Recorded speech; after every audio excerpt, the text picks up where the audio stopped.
What does blue marble, railroads, Newport, and lobsters have in common? You're about to find out.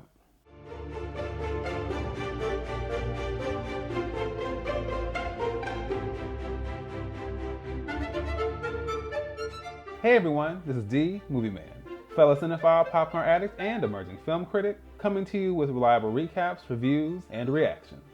And today, I'm coming to you all with my latest TV show recap series. And this particular series is one that I've been anticipating for a minute now. And that is none other than the HBO series, The Gilded Age, created by Julian Fellows. First, before I say anything else, please feel free to check out my teaser reaction video. It is linked below in the description box, and it's somewhere up here. In all of my teaser reactions or trailer reactions, I really like to get into the details and the background details, the behind the scenes of any film or series that I'm watching. And in this particular one, I discussed the historical background of the Gilded Age. I also shed some light on the creator of this series, Julian Fellows, and also had some commentary on the directors, on the casting, and a whole lot more.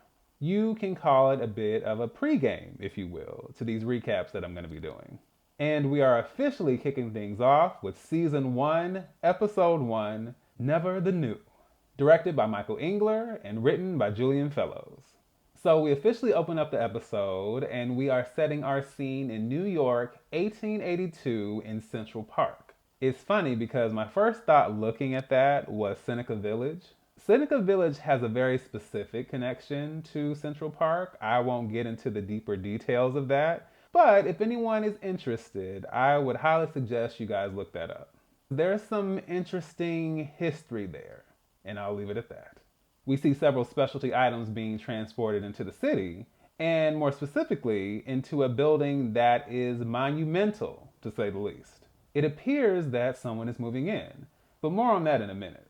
Then we are immediately introduced to Marian Brook, who has just hit a very unexpected and tragic roadblock in her life. Not only has her father, the late General Brooks, passed away, he's left her with no money, and even worse, no home. However, unlike less fortunate women at the time, Marian has a very special ram in the bush. She has two rich aunts who live in New York. And although it's awkward, considering that they were not on good terms with her father when he passed, and that they're virtual strangers to her, right now it's her only hope. We then jump over to the aunts in question, and we are immediately introduced to Agnes Van Rijin and her sister Ada Brook. We discover that Ada has sent Marian a letter and train tickets so that she can join them in New York. Agnes is not completely sold on this idea because who's going to be paying for all this?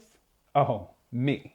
And she even tells Ada that it's because of that money that Ada was able to live the pure and tranquil life of a spinster while Agnes was not. And it's interesting because spinster tends to have a very negative connotation to it, but really, if you look at it, especially back then, a lot of times it could be a positive thing. Not to put every marriage into a box, but let's be honest. Marriage, especially back then, was usually done for the sake of social, economic, or political gain. Which also meant that you would end up with somebody less than ideal, someone you most likely did not love, and the best you could hope for was someone that was at least tolerable. But either way, you're stuck with them for life. So then on the flip side, being able to live life on your own and be independent and hopefully have your own money and your own home and not have to worry about any of that, absolutely ideal.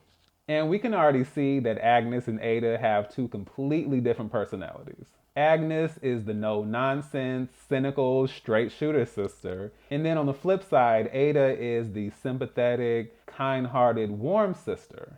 And yeah, we can see those personalities clashing from time to time. Meanwhile, across the street, there is a new sheriff in town. We are introduced to Bertha Russell, who is one of the new residents of this home, along with her husband George Russell, her son Larry, and her daughter Gladys. And all together, they represent the new money, or the nouveau riche, which in other words means people who have acquired money within their own generation and is not tied to a familial inheritance, which is in complete contrast to Agnes and Ada, whose family line goes way, way back.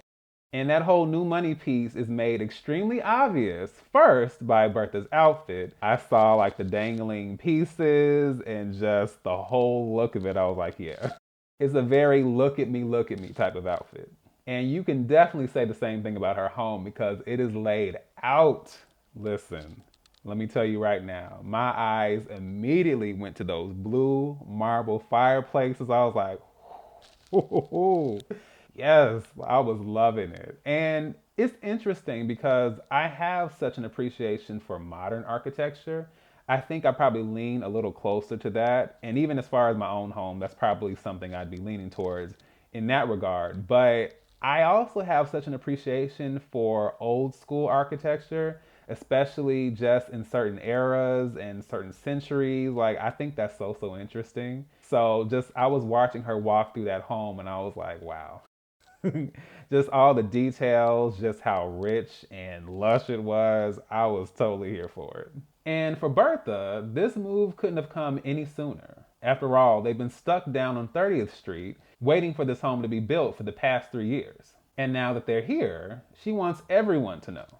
So she takes the rather bold gesture of leaving cards with Miss Stevens, Weatherford, Jones, Vanderbilt, and Mrs. Astor.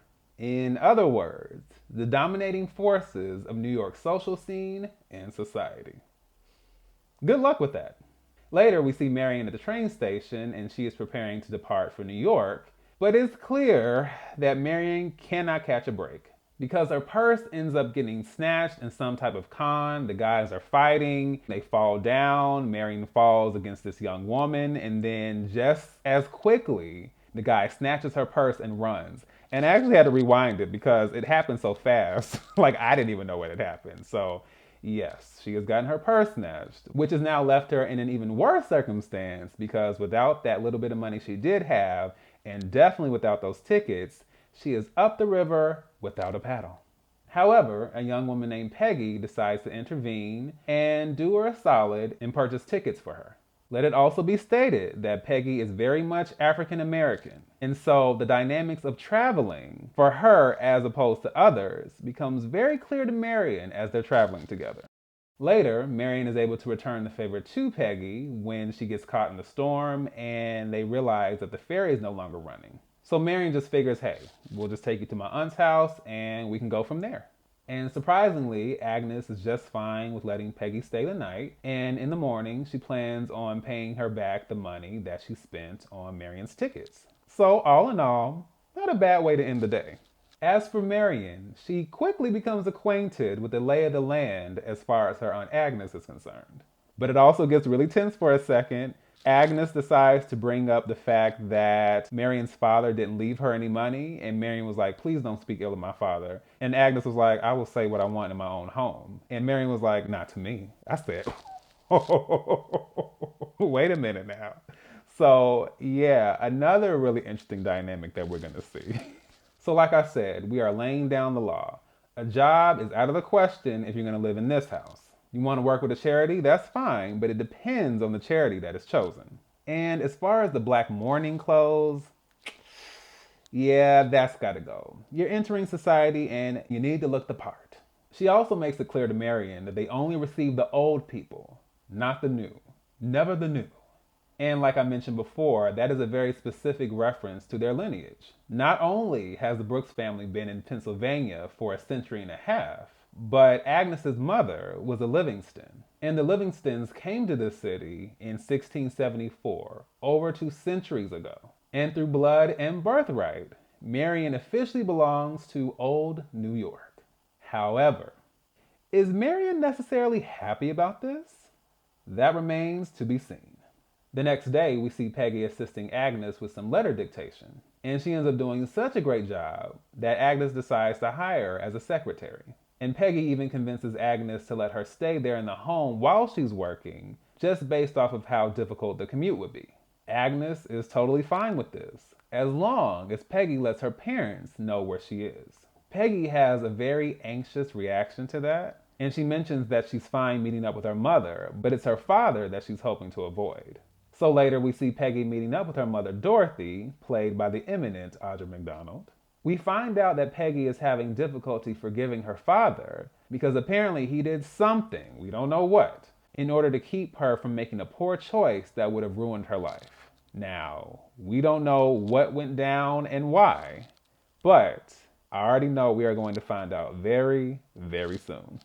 So then we jump over to Larry Russell, aka Bertha's son, and he is hanging out and hobnobbing at Miss Mamie Fish's estate in Newport, Rhode Island. We can see that it has a very sunny, very beachy Hamptons vibe, which is also funny because the Hamptons is actually only 3 or 4 hours away from Newport.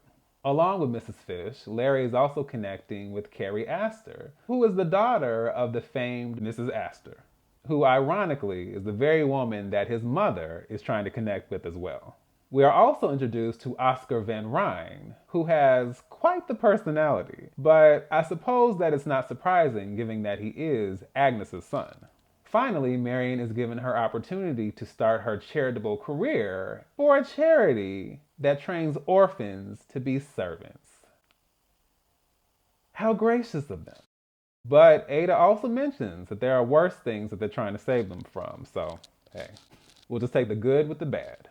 So fast forward to the charity event, and we see Bertha and her daughter Gladys meeting Mrs. Fane. And it's so funny because I looked at the actress playing Miss Fane, and I was like, I know her from something, but I cannot put my finger on it. At first, I thought it was Anita Briam, which is the actress who portrayed Jane Seymour from the second season of The Tudors. But I was like, I don't quite think that's her. So then I ended up looking it up, and it turned out to be Kelli O'Hara, who is an acclaimed actress of the stage and the screen. And the reason I'm familiar with her is because she portrayed Anna Leonowens in the West End revival of The King and I, which she also won a Tony Award for. And I can say, thankfully, that I had the chance to see it with the original cast, with Ken Watanabe. I love him as an actor, but just as a revival, as a musical, it was a spectacular show. So I was absolutely happy to see her in this role.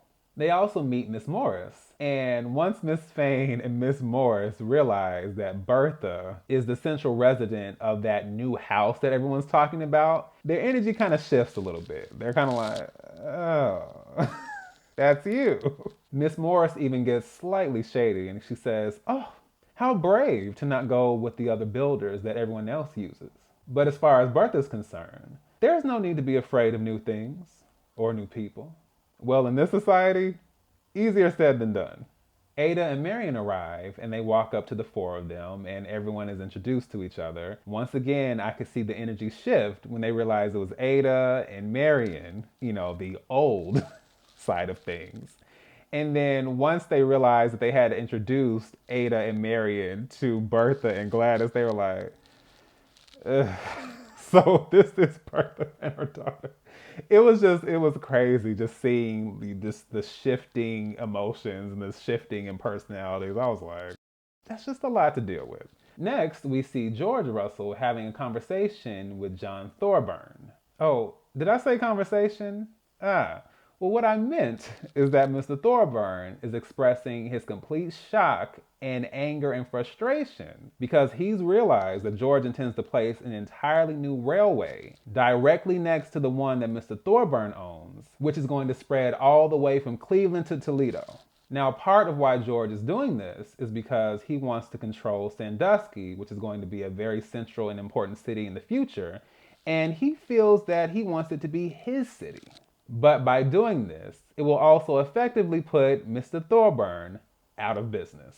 But listen, George does not care about that, and he doesn't even care about the amount of money that he's going to have to spend to make this happen. He is setting a precedent and a standard so that in the future, people will know that when he means business, he means business. And I find this all very interesting because at the very beginning of the episode, when Marian was having that discussion with her lawyer, Tom, they were discussing how all these railways and railroads were being popped up, owned by all these millionaires. And Tom makes it a point to say that many of these railroad companies go under and they take the owners and the investors with them as a result. So it's interesting because we are seeing this happen right before our eyes. But George isn't the only person trying to make a power play. Bertha is preparing to have an at-home, which is an intimate, I say intimate in quotations, gathering in one's home. And it's done so that everyone can see the house and so that she can network, to use a more modern phrase. And then she says that she wants to cater for 200.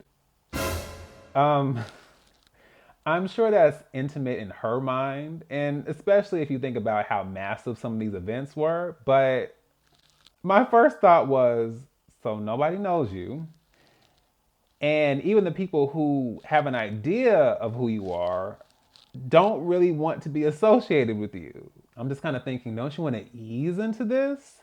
But no, apparently not.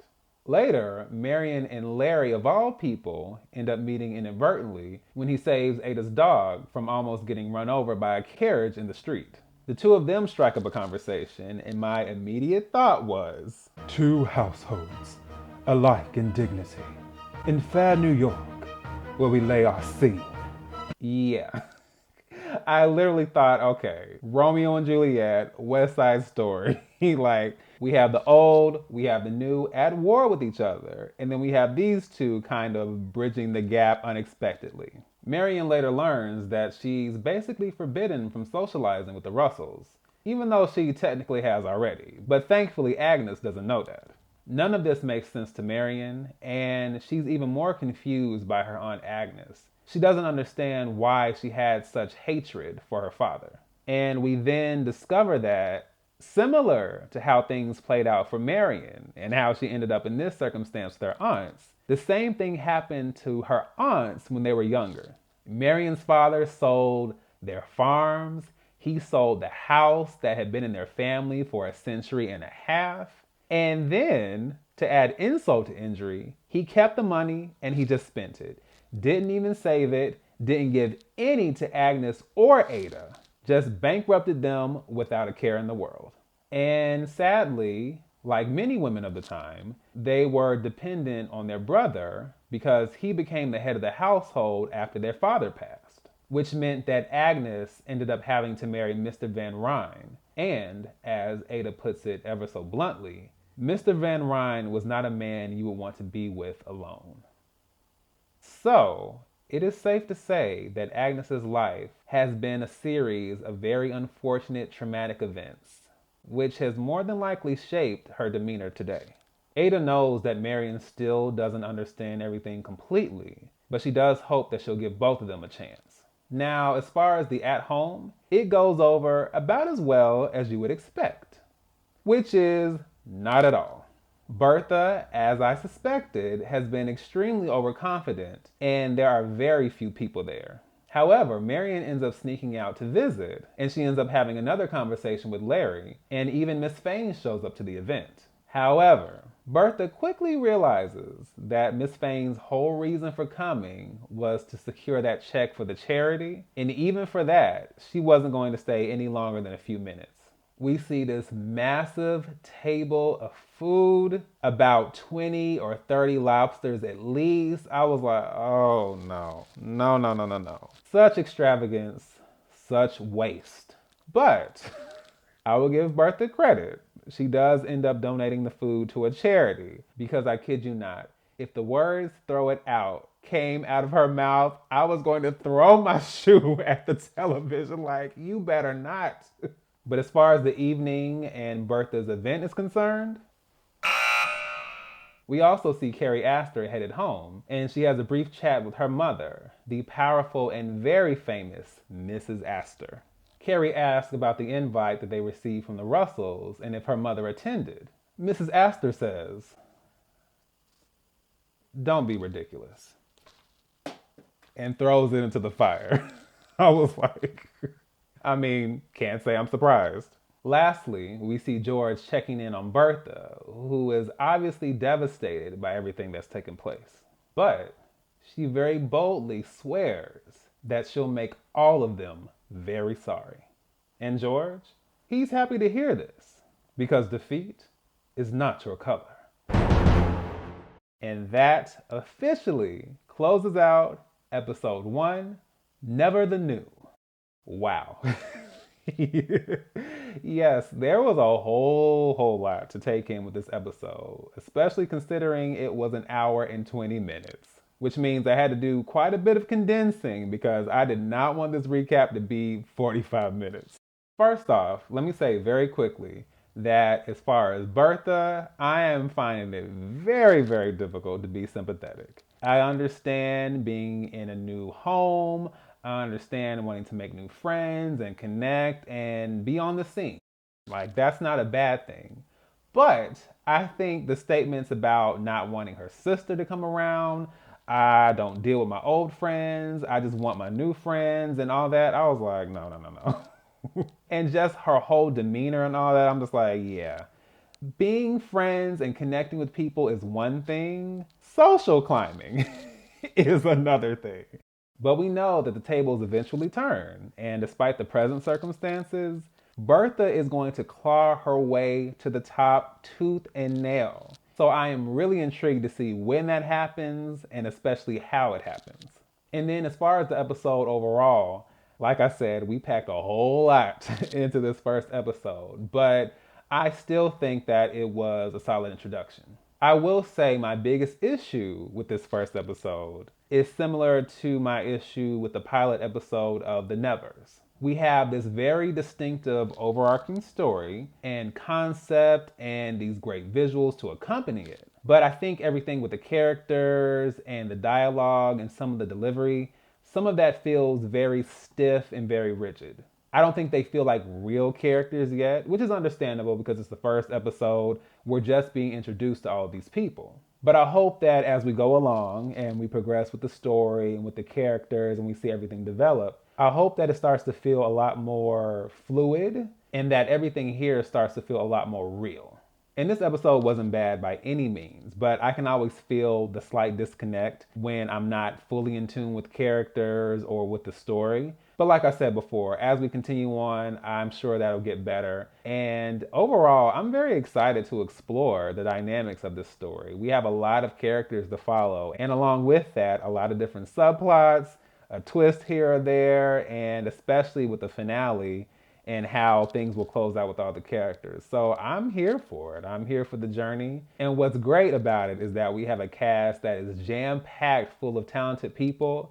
I'll probably get into that a little more in the second episode recap, but for now, yes, let me just say that we have a very solid foundation right here, and I just hope and believe that we'll just continue to build on it and we'll get something really special from this series.